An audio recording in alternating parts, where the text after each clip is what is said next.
Good morning. आज की इस वीडियो में समझ लेते हैं कि यूनिफॉर्म सिविल कोड है क्या और बीजेपी इसको इतना बड़ा मुद्दा क्यों बना रही है और बाकी जो विपक्ष के लोग हैं इसका विरोध क्यों कर रहे हैं और यूसीसी कानून यूनिफॉर्म सिविल कोड अगर आता है तो इससे क्या नुकसान होने वाले हैं, क्या फायदे होने वाले हैं। आपको मैं बता दूं कि इसके बाद एक 2-3 वीडियो और आएगा यूनिफॉर्म सिविल कोड के ऊपर, उस पर एकदम क्लियर हो जाएगा कि यूनिफॉर्म सिविल कोड से हिंदू धर्म को क्या नुकसान होगा या फायदे होंगे, तो उसमें सारी चर्चा हो जाएगी। तो फिलहाल इस वीडियो में हम समझते हैं कि यूनिफॉर्म सिविल कोड है क्या, इसको शुरुआत क्यों हुई और इतना बड़ा मुद्दा बीजेपी क्यों बना रही है आखिरकार। इसमें एक सिंपल सा लॉजिक है। सिंपल सा लॉजिक क्या है? यूनिफॉर्म सिविल कोड आज से नहीं है, बरसों से मुद्दा बना हुआ है। हाँ, बशर्ते नहीं लागू हुआ, कुछ राज्य में कुछ देश में लागू है, लेकिन अभी इंडिया के पूरे देश में, पूरे राष्ट्र में अभी यूनिफॉर्म सिविल कोड नहीं लागू है। लेकिन यूनिफॉर्म सिविल कोड है क्या? जो कुछ धर्म के लोग कह रहे हैं कि भैया ये बहुत अच्छी चीज है, कुछ धर्म के लोग कह रहे हैं कि भैया बहुत खराब चीज है, यूनिफॉर्म सिविल कोड का हम निंदा कर रहे हैं, विरोध कर रहे हैं। आखिर समझते हैं। देखो, बीजेपी जो है जब 2014 में इलेक्शन जीतकर लोकसभा में आई थी तो इनका 3-4 मुद्दा बहुत बड़ा बड़ा मुद्दा था। पहला मुद्दा क्या था?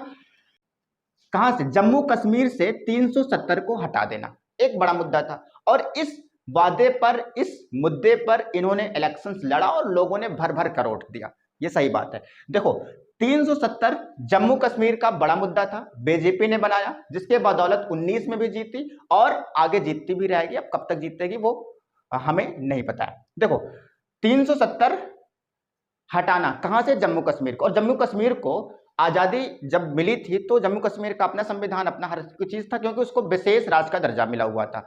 अब बीजेपी ने क्या किया? 370 हटा दिया, सब लोग खुश हो गए। ठीक है, बीजेपी ने तो कर दिखाया। आखिरकार इनका बड़ा मुद्दा पहला था 370 हटाना, हट गया जम्मू कश्मीर से। दूसरा इनका बड़ा मुद्दा था राम मंदिर, मतलब बाबरी मस्जिद का मसला को हल करना। अभी उस पर फैसला आया, राम मंदिर का निर्माण हो रहा है। तो बीजेपी ने 2 बड़े मुद्दों को हल कर दिया। इनका तीसरा जो बड़ा मुद्दा है वो है पूरे देश में, पूरे राष्ट्र में यूनिफॉर्म सिविल कोड को लागू करना। राइट? अब यूनिफॉर्म सिविल कोड है क्या? देखो, इससे पहले जब देश आजाद हुआ था 1947 में, ठीक है, संविधान लागू हुआ 1950। तो संविधान लागू होने के बाद उस समय जो पार्टी थी जनसंघ, कौन सी पार्टी थी? जनसंघ। जनसंघ पार्टी, इसके भी यही मुद्दे थे, क्योंकि जनसंघ से ही बीजेपी का निर्माण हुआ है। मतलब बीजेपी का जो ओरिजिन हुआ है, बीजेपी पैदा जहां से हुई है वो जनसंघ से हुई है। तो आजादी के बाद ये सारे मुद्दे किसके थे? जनसंघ के, जो पूरा नहीं हो पाया। अब उससे उत्पन्न दूसरी पार्टी जो बीजेपी नाम से जानी जाती है, बीजेपी क्या कर रही? इन सारे मुद्दे को, इन सारे प्रॉब्लम्स का सलूशन लेके आ रही है। तो जनसंघ का भी मुद्दा क्या था? 370 हटाना, राम मंदिर का मसला हल करना और यूसीसी कानून, पूरे देश पर एक राष्ट्र एक कानून लागू करना। राइट? जनसंघ उसको नहीं कर पाई, लेकिन बीजेपी ने इसको कर दिखाया। आखिरकार बीजेपी अब यूसीसी 2 मुद्दे को तो हल कर चुकी, 370 हल हो गया, राम मंदिर का मसला हल हो गया। अब 370 के बाद अब ये आता है यूसीसी कानून। अब बीजेपी ने बड़ा मुद्दा बना रखा है कि हम पूरे राष्ट्र पर ना यूसीसी सिविल कोड लागू करके रहेंगे। लेकिन मुझे उम्मीद है कि अगर बीजेपी ने इस बात को बोला है तो वो कर दिखाएगी, क्योंकि आजादी के बाद 370 को आज तक किसी पार्टी ने, 75 साल, 70 साल, 65 साल हो चुके, लेकिन कोई पार्टी 370 को खत्म नहीं कर पाई। बाबरी मस्जिद का मसला, राम मंदिर का मसला अटका हुआ था बरसों से, कोई हल नहीं कर पाया। कौन किया? बीजेपी गवर्नमेंट ने किया। तो यूसीसी कानून भी ला के रहेगी और मुझे लग रहा है कि यूनिफॉर्म सिविल कोड आ जाएगा। तो आपको यह जानना जरूरी हो जाता है कि यूनिफॉर्म सिविल कोड है क्या। इसकी शुरुआत आज से नहीं, बरसों से है। अब जब यूनिफॉर्म सिविल कोड की बात हो रही है ना, तो यूनिफॉर्म सिविल कोड ने केंद्र सरकार, माननीय प्राइम मिनिस्टर माननीय नरेंद्र मोदी जी ने क्या बोला कि यूनिफॉर्म सिविल कोड पर इन्होंने जोर दिया कि चलो भैया एक मुद्दा और है, इसको भी हल कर ही लेते हैं। तो यूनिफॉर्म सिविल कोड पर जब इन्होंने जोर दिया तो विधि आयोग, कौन सा? 22वां विधि आयोग, इनसे कहा, इनसे जवाब मांगा, कहा कि हमें यूनिफॉर्म सिविल कोड पर जवाब दो। क्या ये मुद्दा, क्या ये मसला हल हो सकता है? इसका मतलब निरक्षर परीक्षण किया जाए। तो यूनिफॉर्म सिविल कोड ने घोषणा कर दी 14 जून को, जो बीत चुका है। 14 जून को सभी धर्म, जो पारसी, हिंदू, मुस्लिम, ईसाई, सिख, ईसाई, जितने भी धर्म इंडिया में हैं, सभी धर्मों को विधि आयोग ने कब घोषणा की? 14 जून को। कहा कि सब लोग यूसीसी कानून, सिविल कोड कानून के आर्टिकल्स को पढ़ें और अपनी अपनी राय दें, क्या ये कानून बेहतर है कि नहीं है। पारसी धर्म को बोला, हिंदू धर्म को बोला, मुस्लिम धर्म को, मतलब सभी धर्मों को इन्होंने उसकी राय मांगने के लिए कहा। अब यूनिफॉर्म सिविल कोड पर सभी धर्म कब तक राय देंगे, इनको 30 दिन का समय दिया गया, मतलब 16 जुलाई 15 जुलाई को ये कंप्लीट हो जाना था। अब 15 जुलाई तो हो ही चुका है। अब यूनिफॉर्म सिविल कोड पर 22वां विधि आयोग, जैसे अगर बच्चा कोई है तो यूपीएससी की तैयारी कर रहा है या कोई भी अदर स्टेट की तैयारी कर रहा है, तो ये कानून ये सारी क्वेश्चंस आ सकते हैं कि केंद्र सरकार ने कौन सा विधि आयोग का गठन किया था। तो 22वें विधि आयोग का गठन किया था, जो सभी धर्मों से राय मांगी थी यूनिफॉर्म सिविल कोड पर। अब इसने सभी धर्मों से राय मांगी थी, 30 दिनों के अंदर सब अपना अपना राय दो। पारसी धर्म से राय मांगा यूनिफॉर्म सिविल कोड के तहत, मुस्लिम धर्म से राय मांगा यूनिफॉर्म सिविल कोड के तहत, हिंदू धर्म से राय मांगा यूनिफॉर्म सिविल कोड के तहत। ठीक है, तो सभी धर्मों से राय मांगा किसने? विधि आयोग ने, राइट। अब इसमें सभी धर्मों को थोड़ी बहुत तो आपत्ति है, लेकिन मुस्लिम पर्सनल लॉ बोर्ड जो है ना, इसको थोड़ी सी ज्यादा आपत्ति है, क्योंकि इनका मानना है कि इस कानून से इनके धर्म में और इस धर्म में काफी इंप्लीमेंटेशन हो जाएगा, काफी चेंजिंग हो जाएगी। और इस कानून का सबसे ज्यादा जो विरोध हो रहा है यूनिफॉर्म सिविल कोड का, वो मुस्लिम पर्सनल लॉ बोर्ड कर रही है, राइट। अब हम समझ लेते हैं कि केंद्र सरकार ने जब 22वां विधि आयोग बनाया तो 22वें विधि आयोग ने सभी धर्मों से राय मांगी। इसके पहले क्या हुआ और यूनिफॉर्म सिविल कोड अब कब से है? तो देखो, यूनिफॉर्म सिविल कोड आज कोई नई बात नहीं है कि एक बार ये उत्पन्न हो गई कहीं से, मतलब बना लिया गया। यूनिफॉर्म सिविल कोड आज से नहीं, बरसों से। जब हम लोग गुलाम थे, ब्रिटिश के चंगुल में फंसे हुए थे, उनकी जंजीरों में जकड़े हुए थे, तब से यूनिफॉर्म सिविल कोड का मुद्दा चल रहा था। देखो, यूनिफॉर्म सिविल कोड का पहला जो जिक्र हुआ था 1835 में हुआ था, और 1835 में हम लोग क्या थे? गुलामी तो थे। उस वक्त ईस्ट इंडिया कंपनी की हुकूमत थी, क्योंकि पहला रिवॉल्यूशन तो हुआ नहीं था 1857 का। तो 1835 में इसका जिक्र कहां पर हुआ था? ब्रिटिश गवर्नमेंट की एक रिपोर्ट में था कि जो भी अपराधी हों, ठीक है, किसके लिए? अपराधी के लिए, सबूतों के लिए, इन सब के लिए समान कानून होगा। अगर कोई अपराधी चोरी करता है तो सभी व्यक्ति के प्रति वो कानून इक्वल होगा। अगर एक अपराधी चोरी करता है, उसके लिए 2 साल की सजा है, तो हिंदुस्तान के जितने भी अपराधी होंगे या जितने भी चोर होंगे, उसके लिए वही 2 साल की सजा होगी, मतलब समान सजा होगी, कम ज्यादा नहीं होगी कि इस अपराधी को 2 साल की सजा दे दी जाए, दूसरे अपराधी को 4 साल की सजा दे दी जाए। तो ऐसा कुछ भी नहीं था।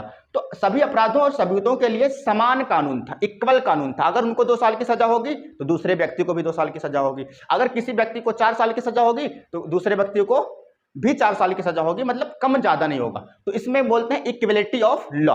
तो ये समान कानून था अपराधों के लिए, ठीक है। कोई व्यक्ति अपराध करता था तो कब जिक्र हुआ था? 1835 में। लेकिन एक बड़ा चीज जान लो, हिंदू और मुस्लिम के जो धार्मिक कानून है, जो इनका पर्सनल कानून है, जो धार्मिक कानून है, इसमें छेड़छाड़ करने की बात नहीं की गई थी 1835 में। सिर्फ और सिर्फ ये अपराधों सबूतों जैसे मुद्दे पर समान कानून बनाने की बात की गई थी 1835 में। लेकिन किसी भी धर्म के नियमों में चेंजिंग करने की बात नहीं की गई थी, ठीक है। अब समझो कि केंद्र सरकार ने इससे पहले भी कोशिश की थी। ये तो 22वां विधि आयोग था, लेकिन 21वां विधि आयोग जब बनाया गया था तो 21वें विधि आयोग ने यूसीसी पर भी सुझाव मांगे थे केंद्र सरकार ने। अब 21वें विधि आयोग से जब सुझाव मांगा था तो आयोग ने क्या किया था? सभी धर्मों को जांचा था, मतलब सभी धर्मों का जांचा था कि सभी धर्म यूसीसी पर इनका स्टैंड क्या, ये सोच क्या रहे हैं। तो जब 21वां विधि आयोग ने सभी धर्मों की जांच की, सभी धर्मों के बारे में सोचा और सभी धर्मों का निरीक्षण किया, तो पाया कि 2018 में, उस वक्त भी केंद्र में किसकी सरकार थी? बीजेपी की सरकार थी। तो इन्होंने 21वां विधि आयोग ने 2018 में अपनी रिपोर्ट पेश की, और अपनी रिपोर्ट पेश करने के बाद सरकार से कहा कि यूसीसी की जरूरत अभी भारत को नहीं है, क्योंकि अभी बहुत सारे धर्म ऐसे हैं जो यूसीसी कानून का विरोध कर रहे हैं, राइट। तो 18 में यह हुआ था कि यूसीसी कानून की जरूरत नहीं है, आयोग ने उनको बता दिया था। लेकिन फिलहाल अब 3 साल हो चुके हैं, करीब 3.5 साल हो चुके हैं, और करीब में ही है 2024 का इलेक्शंस, और एक बड़ा मुद्दा है, ठीक है। इस मुद्दे से हो सकता है कि बीजेपी को फायदा हो। वैसे ही बीजेपी इस मुद्दे को ना भी उठाती तो वो लोकसभा का 2024 का चुनाव वैसे ही जीतने वाली थी, क्योंकि उसके मतलब मुकाबले में मुझे नहीं लग रहा है कि ऐसी कोई पार्टी है जो उनको टक्कर दे सकती है। अभी रिसेंटली जो विपक्ष का बड़ा मजबूत गठबंधन है, वो भी कुछ, मुझे नहीं लग रहा है कि कुछ उखाड़ पाएगी, आई थिंक। तो ये समझ लें कि यूसीसी कानून पर अब 3 साल बाद जिक्र हो रहा है, चाहे ये कानून का जिक्र, चाहे ये इलेक्शंस को लेकर हो या किसी और बात के लिए हो।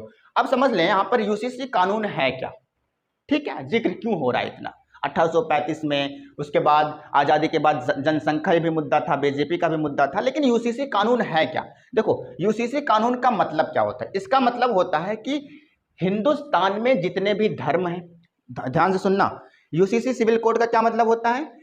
हिंदुस्तान में जितने भी धर्म हैं, चाहे वो पारसी हो, मुस्लिम हो, ईसाई हो, सिख हो, जितने भी धर्म हैं हिंदुस्तान में, और जितनी भी जाति हैं, जितने भी संप्रदाय हैं, जितने भी वर्ग हैं, ये एक भाषा में बोले कि हिंदुस्तान में जितने भी नागरिक हैं, वो चाहे जिस धर्म को फॉलो करते हो, चाहे जिस संप्रदाय को फॉलो करते हो, चाहे वो बौद्धिस्ट हो, जैनी हो, सिख हो, ईसाई हो, कुछ भी हो, कोई भी हो, अगर हिंदुस्तान का नागरिक है तो समझ लो यूसीसी कानून का मतलब हुआ कि उनके लिए एक कानून होगा। किसके लिए? सभी लोगों के लिए एक कानून होगा। मतलब सभी धर्मों के लोग या सभी समुदाय जो होंगे, वो विवाह जो करेंगे, तलाक का जो मुद्दा होगा, विवाह का मुद्दा, तलाक का मुद्दा, और विरासत का मुद्दा, और गोद लेने का जो मुद्दा होगा, वो सब समान होगा सभी धर्मों के लिए। अगर यहां पर समझना है, ये है कि अगर यूनिफॉर्म सिविल कोड आता है तो उसमें गवर्नमेंट निर्धारित करेगी कि बच्चियों की उम्र कितनी होगी, लड़कियों की शादी करने की उम्र कितनी होगी, लड़कों की शादी करने की उम्र क्या होगी। तो वो कौन नियम बनाएगा? अगर 21 वर्ष नियम बनाती है तो सभी धर्म को फॉलो करना पड़ेगा। अगर शादी करने की उम्र 25 वर्ष निर्धारित करती है तो सभी धर्मों को फॉलो करना पड़ेगा। तो विवाह का मसला हो गया ये, ठीक है। चाहे वो हिंदू होंगे, उनकी अगर बेटियों की शादी होती है तो उनकी बेटियों की भी शादी 21 वर्ष की उम्र में भी होगी, ठीक है। अगर 25 वर्ष उम्र निर्धारित करती है मतलब विवाह के मामले में, तो ये समान होगा सभी धर्मों के लिए, वो फॉलो करना पड़ेगा। हिंदू भी 21 साल की उम्र में शादी करेगा, मुस्लिम भी, पारसी भी, जैनी भी, सिख भी, सब कौन सी? एक ही समान, एक ही निर्धारित की गई आयु पर शादी करेंगे, चाहे जिस धर्म को मानने वाले लोग हों, ठीक है। दूसरा है तलाक।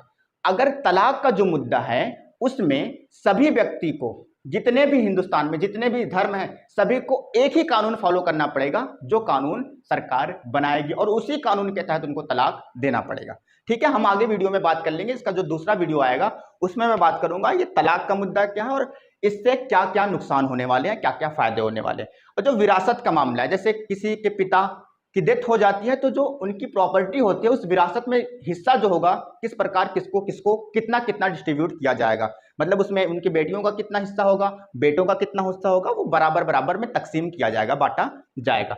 अब जो गोद लेने का मामला होगा, ये भी बराबर होगा। ये निर्धारित कौन करेगी? गवर्नमेंट करेगी। तो इस पे वो कानून बनाएगी और सभी धर्मों को फॉलो करना पड़ेगा, ठीक है।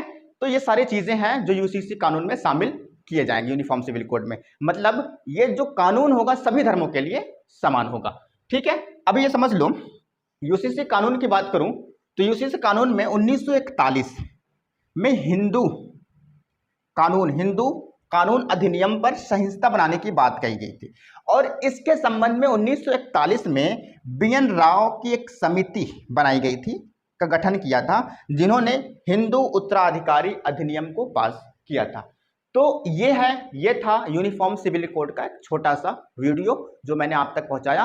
अभी इसके बाद 1-2-3 वीडियो और आने वाला है जिसमें इस पर काफी ज्यादा चर्चा हुई है कि यूनिफॉर्म सिविल कोड से नुकसान क्या है, फायदे क्या हैं। तो आप वीडियो के एंड तक बने रहें और वो भी वीडियो आप तक पहुंच जाएगा, आप उसको भी देखें ताकि आपको यूनिफॉर्म सिविल कोड के बारे में अच्छी सी नॉलेज हो पाए और आपको लगे कि यूनिफॉर्म सिविल कोड में गवर्नमेंट ने किन किस बातों को शामिल किया और इसके तहत कौन कौन सी बातें शामिल हैं।